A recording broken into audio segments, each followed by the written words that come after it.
اللہ الرحمن الرحیم، شروع اللہ کے نام سے جو بڑا مہربان نہایت رحم والا ہے۔ خواتین و حضرات، برکت رمضان افطار ٹرانسمیشن میں آپ کو خوش آمدید کہتا ہوں۔ اللہ تبارک و تعالیٰ کا لاکھ لاکھ احسان ہے کہ اللہ رب العزت نے آج ہمیں 5واں روزہ رکھنا نصیب فرمایا۔ اللہ رب العزت سے دعا ہے کہ اللہ اس مہمان کی ہمیں قدر کرنے کی توفیق عطا فرمائے۔ رمضان کے 5 روزے کتنی جلدی سے گزر گئے کچھ خبر نہیں۔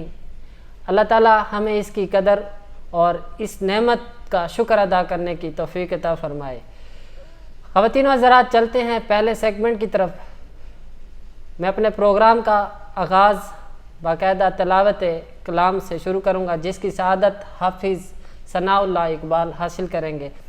سب سے پہلے حافظ صاحب، آپ کا بہت شکریہ، آپ ہمارے پروگرام میں آئے، آپ کو خوش آمدید کہتے ہیں۔ اعوذ باللہ من الشیطان الرجیم، بسم اللہ الرحمن الرحیم۔ افحسبتم انما خلقناکم عبثا وانکم الینا لا ترجعون، فتعالى الله الملك الحق لا إله إلا فتعالى الله الملك الحق لا إله إلا هو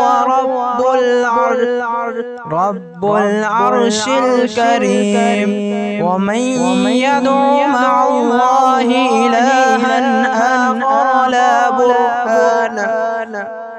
لا برهان له به فإنما حسابه عند ربه إنه لا يفلح الكافرون، وقل رب اغفر وارحم وأنت خير الراحمين، صدق الله العظيم۔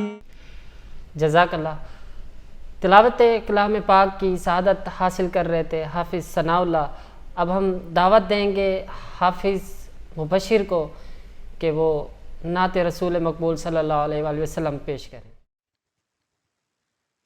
تو امیر حرم میں فقیر اعظم، تو امیر حرم میں فقیر اعظم، تیرے گن اور یہ لب میں طلب ہی طلب، تیرے گن اور یہ لب میں طلب ہی طلب، تو عطا ہی عطا، تو کجا من کجا، تو کجا من کجا، تو کجا من کجا، تو کجا من کجا،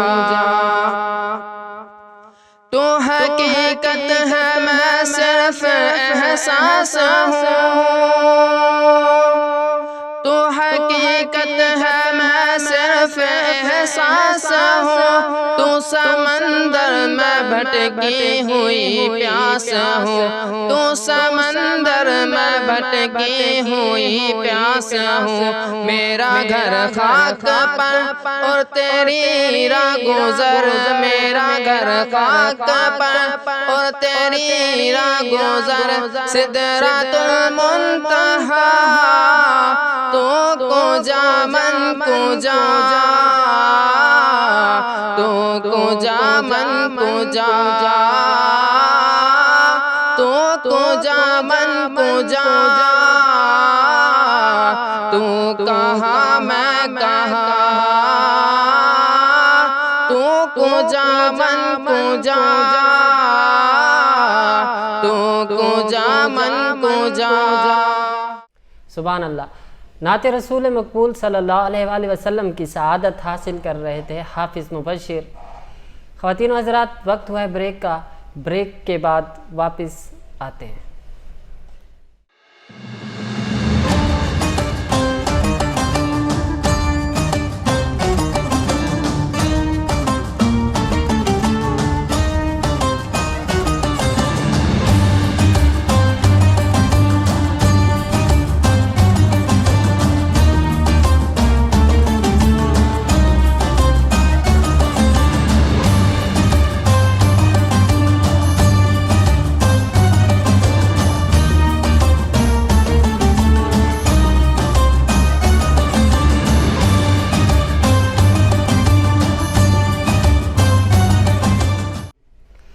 خواتین حضرات، بریک کے بعد برکت رمضان افطار ٹرانسمیشن میں آپ کو خوش آمدید کہتا ہوں۔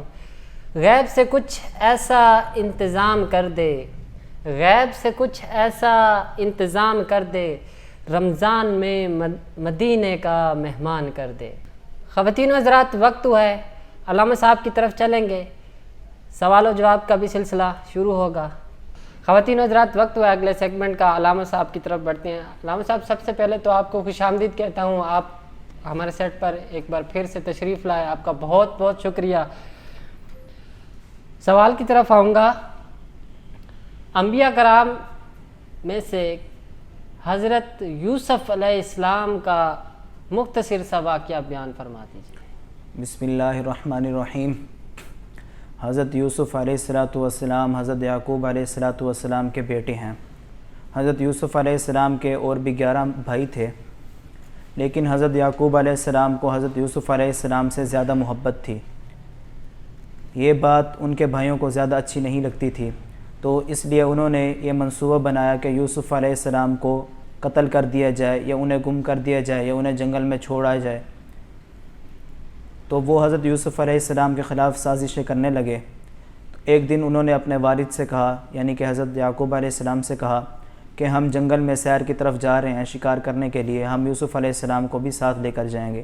اس پر حضرت یعقوب علیہ السلام نے کہا اپنے بیٹوں سے کہ وہ حضرت یوسف علیہ السلام کو اپنے ساتھ لے کر نہ جائیں، ہو سکتا ہے کہ ان کو کوئی بھیڑیا کھا جائے۔ حضرت یعقوب علیہ السلام کے بیٹے کہنے لگے کہ یہ ہمارا بھائی ہے، ہم اس کی اپنی جان سے بھی بڑھ کر حفاظت کریں گے۔ جب وہ حضرت یوسف علیہ السلام کو لے کر جنگل میں نکلے تو ان میں سے کسی نے کہا کہ اس کو قتل کر دیا جائے، کسی نے کہا کہ اس کو بیچا جائے غلام بنا کر۔ ان میں سے ایک بھائی نے کہا کہ اس کو قتل نہ کیا جائے، البتہ اس کو یعنی کہ یوسف علیہ السلام کو کنویں میں ڈال دیا جائے۔ تو اس پر ان کے بھائیوں نے انہیں کنویں میں ڈال دیا۔ جب واپس آئے تو حضرت یعقوب علیہ السلام نے اپنے بیٹوں سے پوچھا یوسف علیہ السلام کہاں ہیں؟ تو انہوں نے بتایا کہ ان کو تو بھیڑیا کھا گیا ہے۔ ہوا یہ کہ انہوں نے حضرت یوسف علیہ السلام کی قمیض اتار لی اور اس پر جھوٹا خون لگا کر اپنے والد سے کہا کہ یوسف علیہ السلام کو بھیڑیا کھا گیا ہے۔ حال یہ تھا کہ حضرت یوسف علیہ السلام کو انہوں نے کنویں میں پھینک دیا تھا۔ اسی اثناء میں ایک قافلہ گزر رہا تھا جس کی منزل مصر تھی۔ انہوں نے کنویں میں دیکھا تو انہیں ایک حسین و جمیل بچہ نظر آیا۔ انہوں نے ان کو کنویں میں سے نکالا اور مصر میں جا کر ان کو فروخت کر دیا۔ حضرت یعقوب علیہ السلام نے جب اپنے بیٹوں کی یہ بات سنی تو وہ بہت روئے اور کہا کہ بھیڑیا اتنا سمجھدار تھا کہ وہ اس نے پہلے کپڑے اتارے، اس کے بعد یوسف علیہ السلام کو کھایا، یہاں تک کہ بھیڑے کے دانت کے نشان کپڑوں پر تو نہیں ہے۔ اس کے بعد حضرت یعقوب علیہ السلام روتے رہے یہاں تک کہ ان کی آنکھوں کی بینائی چلی گئی۔ اصل وجہ یوسف علیہ السلام کے بھائیوں کی ان سے حسد کی وجہ یہ تھی کہ ایک دفعہ حضرت یوسف علیہ السلام نے بچپن میں خواب دیکھا کہ ان کو 11 ستارے، ایک سورج اور ایک چاند سجدہ کر رہے ہیں۔ تو انہوں نے اپنے والد سے اپنے خواب کا ذکر کیا تو ان کے والد نے کہا کہ آپ یہ خواب اپنے بھائیوں سے ذکر نہ کیجیے گا، ہو سکتا ہے کہ وہ اس خواب کی وجہ سے آپ سے حسد کرنے لگیں، اور بے شک شیطان جو ہے وہ انسان کا کھلا دشمن ہے۔ علامہ صاحب، پہلا سوال ہے آپ سے، روزے دار سرما لگا سکتا ہے؟ جی، روزے کی حالت میں روزہ دار سرما لگا سکتا ہے، اس سے روزہ نہیں ٹوٹتا۔ اچھا، اگلا سوال کروں گا، غیبت سے روزہ جاتا رہتا ہے؟ غیبت سے روزہ تو نہیں ٹوٹتا، البتہ غیبت ایک حرام فعل ہے، مکروہ فعل ہے، غیبت کا بہت بڑا گناہ ہے، البتہ اس سے روزہ نہیں ٹوٹتا۔ رام صاحب، اگلا سوال، آنسو منہ میں چلا جائے تو اس سے روزہ جاتا رہتا ہے؟ اگر آنسو منہ میں چلا گیا ہے، اگر وہ حلق سے نیچے نہیں اترا تو روزہ نہیں ٹوٹے گا، اگر آنسو حلق سے نیچے اتر گیا ہے تو روزہ ٹوٹ جائے گا اس سے۔ علامہ صاحب، سحری کے وقت کافی حضرات مطلب پیٹ بھر کے اس طریقے سے کھا لیتے ہیں، احتیاط نہیں کرتے، جس کی وجہ سے ایک سوال پیدا ہوتا ہے کہ کھٹی ڈکاریں آئیں تو روزہ ہوا یا نہیں؟ کھٹی ڈکاریں آنے سے روزہ نہیں ٹوٹتا، اس سے روزہ ہو جاتا ہے۔ بہت شکریہ۔ خواتین حضرات، یہ سیگمنٹ یہاں اختتام پذیر ہوتا ہے، چلتے ہیں اگلے سیگمنٹ کی طرف۔ خواتین حضرات، آخری سیگمنٹ کا وقت ہوا ہے، نیکی کی بات۔ کل ہم نے جہاں سے اپنی بات کو چھوڑا تھا آج وہیں سے شروع کریں گے۔ براق کہتا ہے، میری خواہش ہے کہ جب آخر الزماں پیغمبر معراج فرمائیں تو مجھ پر سواری فرمائیں، کیا خبر یہ کس کی قسمت میں لکھا ہے۔ جب حضرت جبرائیل علیہ السلام نے براق کی اس قدر عاجزی کو دیکھا، دلاسا دیا اور کہا فزت برب الکعبہ، رب کعبہ کی قسم تو کامیاب ہو گیا۔ براق کی خوشی کی کوئی انتہا نہ رہی، خوشی سے اچھلنے کودنے لگا۔ براق ایک جانور تھا جو کہ خچر کے برابر تھا، اس قدر تیز رفتار کہ جہاں اس کی نظر پڑتی تھی وہاں اس کا قدم پڑتا تھا۔ براق برق سے مشتق ہے جس کے معنی ہیں بجلی، یعنی اس کی رفتار بجلی کی طرح تیز تھی۔ یا بریق سے ماخوذ ہے جس کا معنی ہے چمکدار، براق کا رنگ چمکدار تھا، یا اس وجہ سے کہ برقع سے ماخوذ ہے جس کا معنی چتلی ہے، چونکہ اس کا رنگ بقول بعض علماء کے بلکی تھا، اس لیے اسے براق کہتے ہیں۔ حاضری حضرت جبرائیل علیہ السلام کی حضور صلی اللہ علیہ وآلہ وسلم کی بارگاہ میں۔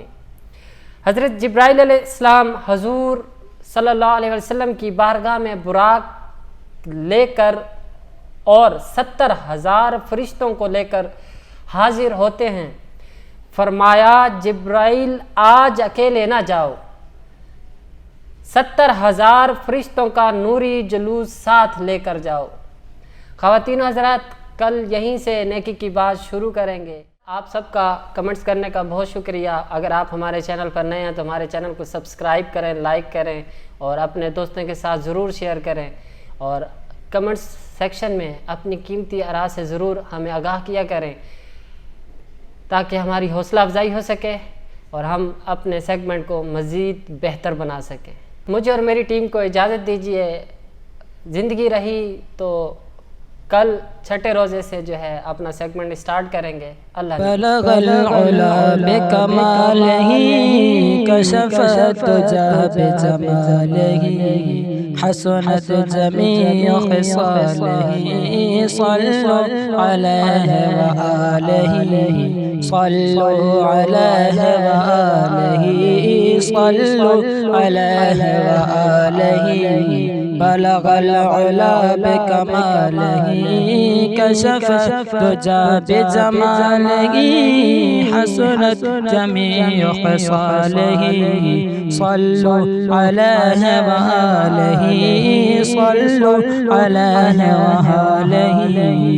وہ کمال حسن حضور ہے کہ گمان نقص جگہ نہیں، وہ کمال حسن حضور ہے کہ گمان نقص جگہ نہیں۔ یہی بھول خار سے دور ہے، یہی بھول خار سے دور ہے، یہی شمع ہے کہ دعا نہیں۔ صلو علیہ